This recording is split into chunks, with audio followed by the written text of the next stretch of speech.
conocen, bueno, mi nombre es Christopher Josué Giros Rodríguez y pertenezco a la licenciatura en Mercadeo de la Universidad de Sonsonate. Principalmente en esta hora les vengo a hablar sobre los modos de producción, qué son, su concepto. Y bueno, empezando con esto, cuando hablamos de modo de producción, como todos nosotros cuando nos hacemos una pregunta, ¿qué puede ser? Modo, pero producción, algo que se produce, algo que se crea o transforma. Estamos en la idea, sí, por ahí tantito, pero es algo bastante básico y bastante entendible, ¿verdad? Cuando hablamos de modo de producción estamos hablando de aquel modo, bueno, es decir, de lo que se organiza o cómo está organizada la manera económica de un lugar, ya sea, por ejemplo, un pueblito, una zona como un departamento aquí en El Salvador, un país, etcétera. Eso es modo de producción, de cómo está organizada el aspecto financiero de un lugar en sí. También se puede referir a lo que es a la creación de productos, o sea, de pasar de materia prima a pasar a un producto totalmente hecho y que es algo que está bastante fundamentado en la sociedad y que apoya y que sirve. En este aspecto se van a preguntar, así como en todas las cosas que uno se pregunta y todo esto, ¿hay alguien que está encargado o que ha influido bastante en lo que son los modos de producción? ¿Sí o no? En ese caso sí. El que está bastante influido es Karl Marx. ¿En qué sentido? Porque Karl Marx, así como le explicaba, él también miraba el modo de producción en ese aspecto de la forma de cómo se podría ver organizar el aspecto económico de dicho lugar. También esto servía para diferenciar lo que eran las clases jerárquicas, o sea, alto, bajo, medio, medio, bajo y así. Y pues hay otro sujeto o otro personaje que también llega a tocar y está asemejado al modo de producción. ¿Quién es? Es Adam Smith. No vayan a pensar que es Will Smith que sale en las películas, no, sino que es Adam Smith. ¿Qué cosa tiene que ver con esto? Él ha tocado y tiene el término de lo que son los modos de subsistencia. Y ustedes van a decir, modo de subsistencia, ya sé qué es algo que yo puedo subsistir o algo que yo puedo conseguir para vivir. Y sí, cabalito. Cuando hablamos de modo de subsistencia, es que las personas buscan, ya sea comida, objetos, crean o aspectos para subsistir y vivir. Eso en pocas palabras es modo de subsistencia.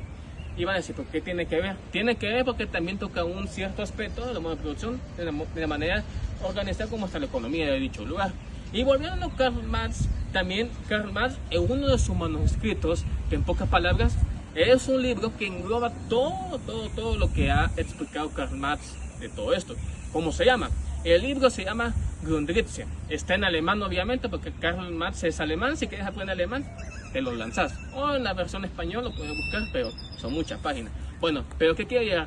Que en este libro él escribe o relaciona dos relaciones. Están las productivas, que tiene que ver lo que son los trabajadores, que son capaces en ciertas ramas, que saben lo que son maneras tecnológicas, herramientas, maquinarias, etc. Y este es el otro que son las maneras o las relaciones de producción. ¿Qué quiere decir? Que son todo aquello de los poderes sociales, o sea, la capacidad de tener este recurso, la capacidad de poder desarrollar esto, mientras están lo que son los trabajadores o los empleados, lo más bajo, ya que pues sí no tienen esa capacidad. Y pues, además del modo de producción, modo de producción, como yo decía principalmente, no solo se organiza tanto de la economía, aunque sí está bastante relacionada, pero también está relacionada a la que es la creación de productos. Ya sea que por medio de la economía surge lo que es la creación de productos que sustentan o ayudan o sirven para una sociedad, y pues que eso está bastante globalizado en todo ello. Entonces, en pocas palabras, el poder siempre está en esto. Lo que tiene más son los que más obtienen, y los trabajadores siempre trabajan de bastante deshinchadamente y mal pagada. Y pues ha sido un gusto, y pues en continuación mi compañero. Hola, mi nombre es Abigail Rodríguez y estudio la carrera de licenciatura en Administración de Empresas en la Universidad de Sonsonate. Las fuerzas de producción pueden chocar con las relaciones de producción. Ese conflicto crea contradicciones dentro de la sociedad. Cuando el conflicto crece, puede haber una revolución social. Así, un sistema económico es reemplazado por otro. Según Marx, el modo de producción sirve para explicar la historia. La historia cambia por los conflictos entre clases sociales. como por ejemplo tenemos propietarios y trabajadores. La tecnología ayuda a aumentar la producción, pero también genera desigualdad, como que cuando las fuerzas de producción chocan con la forma en que se organiza la sociedad, surgen conflictos. Estos pueden provocar revoluciones y hacer que un sistema económico cambie. Por otro, además, la historia avanza por la lucha entre clases sociales, que son dos las que tenemos, que son las más importantes. Tenemos la clase dominante y la clase trabajadora. En la clase dominante, quienes poseen riqueza, empresa y poder económico, y en la clase trabajadora, quienes venden su trabajo para sobrevivir. Muchas gracias. Mi nombre es Stephanie Michelle Alvarado Campos, estudio la carrera de Administración de Empresas en la Universidad de Sonsonate. El comunismo primitivo es la forma más antigua de organización de la sociedad. En esta etapa, los seres humanos vivían en pequeñas tribus y no existía la propiedad privada, sino que todos los recursos como los alimentos y las herramientas eran compartidas entre todos los de la tribu. No existía la desigualdad ni las clases sociales. Todos trabajaban en grupo y su producción era muy básica, solo para la supervivencia, con actividades como la pesca, la caza y la recolección.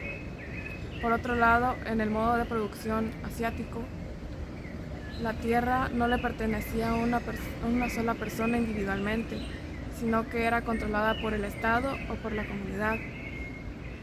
Los trabajadores, especialmente los campesinos, trabajaban la tierra para producir alimentos y una parte de lo que producían se lo quedaban para su propia subsistencia y la otra la tenían que dar como un tributo para el gobernante. Esto demuestra que ya existía una autoridad que los mandaba y los organizaba. Y a diferencia del comunismo primitivo, no era igualdad total, sino que ya existían diferencias entre personas. Buenas tardes, mi nombre es Eva Stephanie Pérez Mate, de la carrera de licenciatura en Contaduría Pública de la Universidad de Sonsonate. Y en el día de ahora les vengo a hablar sobre dos etapas fundamentales en la evolución económica de la humanidad. El modo de producción esclavista y el modo de producción feudal. Veremos cómo la propiedad de la tierra y las herramientas definieron las relaciones sociales en cada época. Primero, el sistema esclavista, característico de las antiguas ciudades o estados griegos y romanos. Este surgió gracias al crecimiento de las fuerzas productivas y la aparición de un excedente, lo que permitió el origen a la propiedad privada. He aquí un punto clave. Los dueños de los medios de producción, la tierra y las herramientas, también eran dueños de las personas, o sea, los esclavos. Fue una época donde se consolida el uso de las monedas, herramientas de hierro y el alfabeto, permitiendo que una clase aristocrática se dedicara al ocio y los negocios, mientras que los esclavos trabajaban. Posteriormente pasamos al feudalismo. Este modo se asocia a un desarrollo tecnológico agrícola, con la introducción de molinos, de arados, de ruedas pesadas y de mejores herramientas de producción que aumentaron la productividad, la dinámica de la ciudad y campo. A diferencia de sistemas anteriores, aquí las ciudades empezaron a diferenciarse del campo. Las relaciones entre el comercio y la manufactura en las urbes, junto con la comunidad agrícola, creó la dinámica, eventualmente nos llevó al capitalismo. Y una pregunta muy común que existe ahora en día es si existen ahora en día. Sobre esta pregunta, si aún existen estos modelos, oficialmente en los países, no. Todos los países del mundo operan con sistemas capitalistas, pero sin embargo persisten prácticas residuales en unas zonas de Mauritania y Libia. Organizaciones de derechos humanos denuncian formas de esclavitud moderna en sectores rurales aislados de algunos países de Asia o África, existen sistemas de tendencias de tierra que aún recuerdan el feudalismo, donde el trabajador vive en deuda perpetua con el dueño por la tierra. En conclusión, entender estos modos de producción nos permiten ver cómo el control de la tecnología y la propiedad han moldeado nuestro entorno social hasta el día de hoy. Buenos días, mi nombre es Ariana Nicole Padilla Sánchez, soy de la licenciatura en Mercadeo y hablaré sobre el modo de producción capitalista. Es un sistema económico en el que los medios de producción, como las fábricas, tierras y herramientas, pertenecen a personas o empresas privadas, conocidas como capitalistas. Este modelo de producto se elaboran con el objetivo principal de venderse en el mercado y generar ganancias, lo que impulsa a las empresas que son competitivas. Para lograrlo, muchas de ellas buscan maximizar sus productos al menor precio posible, lo que implica exigir mayor trabajo a los trabajadores mientras se producen los salarios o los gastos laborales. Entre la burguesía, los dueños del capital, y el propietario, con los que luchaban los trabajadores, a este conflicto se le conoce como lucha de clases, y Marx consideraba que era inevitable dentro del capitalismo. Según su teoría, lucha eventualmente para conducir a un cambio en el sistema económico, dado pasado que un nuevo modelo basado en la propiedad de colectivas de los medios de producción, que es conocido como comunismo, más justo a la riqueza y a la eliminación de las desigualdades sociales. Mi nombre es Maybelline Escalante Quintanilla. Estudio la carrera de licenciatura en Contaduría Pública en la Universidad de Sonsonate. El grupo G07 de la clase de Sociología impartido por el licenciado Rutilio Durán Pineda. ¿Qué son los modos de producción socialista? Los modos de producción socialista o comunismo es el modo de producción típico hasta ahora, rechazada por las organizaciones privadas, y la producción basada por el predominio de la propiedad pública. En estos modos abren posibilidades y la mejora ilimitada de las fuerzas productivas y el aumento de la efectividad en la producción social. Un ejemplo podría ser que en los hospitales brinden consultas médicas gratuitas con un excelente servicio, se podría decir, y brindarles medicina gratuita. También otro ejemplo también podría ser en las escuelas públicas brindar clases gratuitas para que las demás personas se sigan preparando para su futuro y puedan llegar a ser unos grandes profesionales. Nunca habrá un borrador para borrar tu pasado, pero siempre habrá un lápiz para escribir tu futuro. Tengan muy buenos días, mi nombre es Diego Armando Magaña Sánchez, estudio la carrera de licenciatura en Administración de Empresas. Pertenezco al grupo 07 encargado del licenciado Rutilio Durán. ¿Qué es la sociología? Es la ciencia que estudia la sociedad, estudia sus comportamientos sociales, sus problemas sociales que ha tenido a lo largo de la historia. Analiza las relaciones humanas, analiza cómo nos relacionamos entre las familias, entre los seres queridos, en un grupo social diferente, en religión. Busca entender el comportamiento social y los fenómenos sociales. Busca entender por qué existe la discriminación hacia las mujeres o viceversa, de las mujeres hacia los hombres. Estudia también por qué existen los problemas de discriminación económicamente.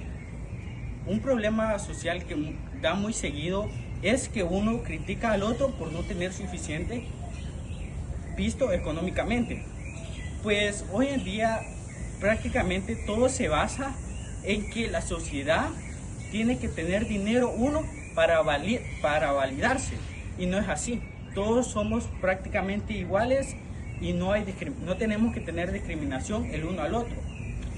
Hoy en día hay muchas iglesias en religión que se discriminan porque dicen que uno habla de un libro que está en una tal Biblia. Los católicos dicen que no son. Hoy en día muchos pastores se están haciendo pasar por pastores, pero en realidad no siento que sea un juego eso, sino que hay que tener conciencia social, que uno tiene que ser y decir la verdad. No hay que mentir. Hoy en día muchos mienten. Pero yo les vengo a decir que la sociedad hay que cambiarla hoy, porque el cambio es hoy, no es mañana. Su objetivo de la sociología es aprender y mejorar la sociedad. Les vengo a hacer la invitación que cambiemos hoy la sociedad. Cada ciencia nace cuando define claramente su objetivo de estudio.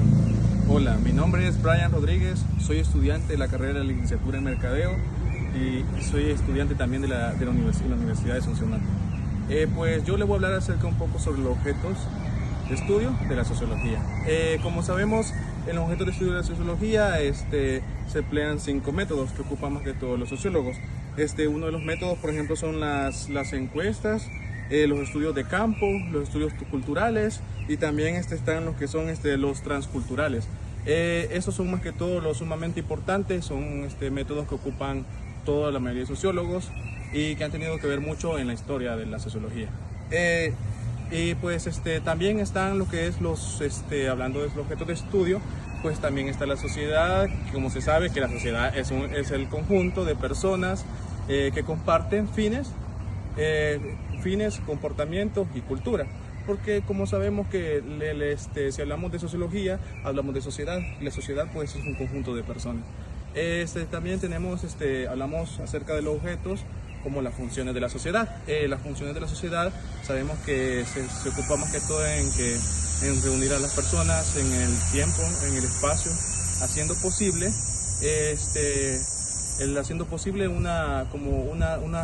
una sociedad también que tenga mucho que ver en la cultura y en sí. También se carga, otro de los objetos es reunir, proporcionar y proveer. Eso es sumamente lo más importante de las funciones. Y pues como sabemos, proveer sería proveer de un sistema estatus y clases de métodos que cada individuo tenga una posición dentro de la estructura social. Eso es todo y muchas gracias. Mi nombre es Carlos Edward Torres de León. Soy estudiante de la carrera de Contaduría Pública en la Universidad de Sonsonate. Y el día de hoy voy a hablar acerca de 2 objetos de estudio de la sociología. Por un lado tenemos los grupos y por el otro lado tenemos a la cultura. Comenzaremos con los grupos. Los grupos son el componente más importante de la estructura social, ya que en ellos se desenvuelven las posiciones y los roles que juegan las personas, así como las normas de interacción social. Como todo grupo tiene ciertas características. La primera es que poseen una identidad compartida. ¿Cuál es esa identidad compartida que nosotros tenemos como grupo? Podría ser que pertenecemos al grupo 7 de Sociología o que pertenecemos a la Facultad de Economía de la Universidad de Sonsonate. Como segundo lugar, tenemos que interactúan de manera regular. Para hacer este trabajo hemos tenido que interactuar unos con otros, haciendo preguntas sobre qué tema les va a tocar a cada uno, sobre el lugar que vamos a grabar o cualquier sugerencia que se tenga. Para eso hemos tenido todos que conectar nuestras ideas a través de una interacción. Y como tercera característica tenemos que existe un consenso de normas, valores o metas. ¿Cuál es esa meta en común que nosotros tenemos como grupo? Pues es convertirnos en profesionales. ¿A través de qué? A través de la grabación, del trabajo que estamos haciendo y de cada peldaño escalado. Y es así como la sociología se encarga de estudiar a los grupos y de ejercer su influencia en ellos. Por otro lado tenemos la cultura, que es un conjunto de normas, es un conjunto de valores, de creencias, de tradiciones, costumbres y comportamientos que adquiere una sociedad, es decir, un grupo de personas, y que esto se va transmitiendo de generación en generación. Para nosotros poder entender la cultura tenemos que subdividirla en 2 ramas. La cultura real, que se refiere a la manera que nosotros actuamos en nuestra vida cotidiana. Claro, el hecho que actuemos así no quiere decir de que siempre va a ser correcto. Puede que a veces hagamos cosas que nosotros consideramos correctas, pero a los ojos de la sociedad y a los ojos de las reglas pueden ser incorrectos. Por el otro lado tenemos la cultura ideal. ¿De qué trata la cultura ideal? De lo que la sociedad establece que es correcto, el actuar ético según la sociedad, siguiendo leyes, siguiendo reglas y siguiendo lo que la sociedad nos dice. Por poner un ejemplo, a nosotros se nos dice cuando estamos estudiando, respetar al maestro, cumplir con las tareas, prestar atención a las clases. Todo esto es una cultura ideal porque es lo que deberíamos de hacer, pero que está el lado humano, está el lado real. ¿Qué es lo que hacemos nosotros? No prestamos atención, somos personas irresponsables, le faltamos el respeto al maestro y pasamos hablando demasiado. Entonces, así es como las dos culturas se reflejan en un mismo ejemplo. Ahora bien, ante la cultura también existen dos posiciones contrarias. Está el etnocentrismo, que me dice que tengo que valorar mi propia cultura y que no me tienen que interesar las demás. Y está el relativismo cultural, quien promueve que hay una variedad de culturas y que por ende hay que respetarlas.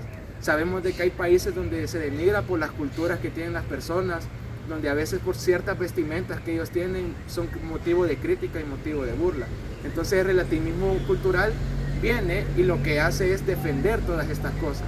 También defiende de que dentro de la cultura principal existen subculturas. Es decir, nosotros en una cultura podemos encontrar pequeños grupos que tienen su propia cultura.